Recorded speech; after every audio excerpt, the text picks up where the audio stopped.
Everybody's included.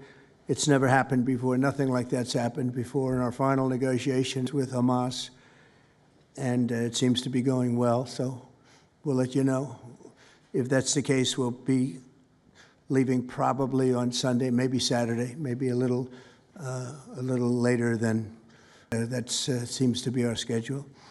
It should be clear to all Americans that we have a very serious left-wing terror threat in our country.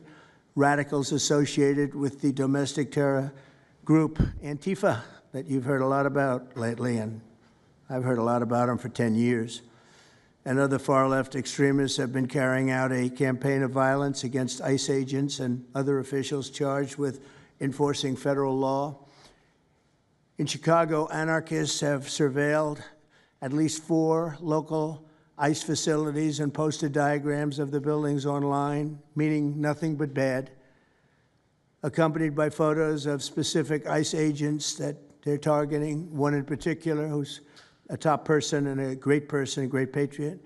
In July, approximately a dozen Antifa-aligned militants stormed the ICE facility in Texas and then lured officers out of the building before firing dozens of rounds at police.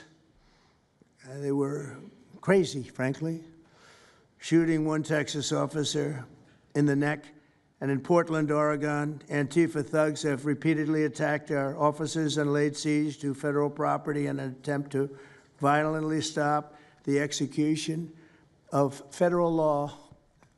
Everything we're doing is very lawful. What they're doing is not lawful. And what the governor and the mayor of, as an example, you could say of Portland, and you can say certainly of Chicago, it's not lawful what they're doing. They have to be very careful. In addition, 2 weeks ago, a radical left terrorist in Dallas conducted a sniper attack on a local ICE facility, killing 2 people and leaving behind a note that read, "Hopefully this will give ICE agents some real terror." That's bad. This attack came the very same month that Charlie Kirk was assassinated by a far-left extremist who inscribed the words, "Hey, fascist, catch," meaning catch the bullet, onto the bullet shelf itself. The epidemic of left-wing violence and Antifa-inspired terror has been escalating for nearly a decade. At universities, Antifa has organized riotous mobs to attack campus speakers. I see it all the time. And these are agitators, anarchists, and they're paid. And you'll find that out. You'll be finding it out very soon. You should see what we have on these people. These are bad people. These are people that want to destroy our country. We're not going to let it happen. They've used armed gangs to assault local police in cities nationwide, and they've attacked journalists reporting on their crimes. So the journalists that report on their crimes, don't worry, you're very safe. I hope that's not going to turn you around, but they have been very threatening to people, but we're going to be very threatening to them, far more threatening to them than they ever were with us, and that includes the people that fund them.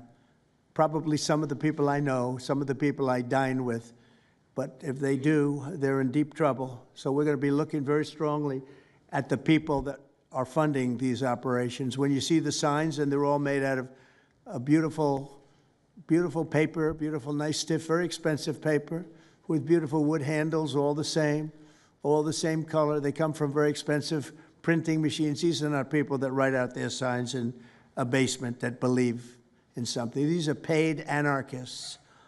At least 3 of these courageous journalists have personally been victims of Antifa attacks. Andy Ngo has been repeatedly beaten by Antifa thugs for his work in Andy is a very serious person, too, I have to tell you. I've been watching him for a long time. Is Andy here? That's what I thought. Hello, Andy. I thought that was you. You're looking better than you do out on those streets, huh? You look much better. It's nice to have you. You feel a little safer here, I think, maybe. Well, not that safe, because you have them. You have to worry about that.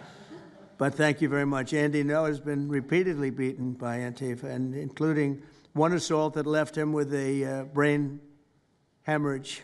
Only days ago, Nick Sortor was assaulted in Portland by a flag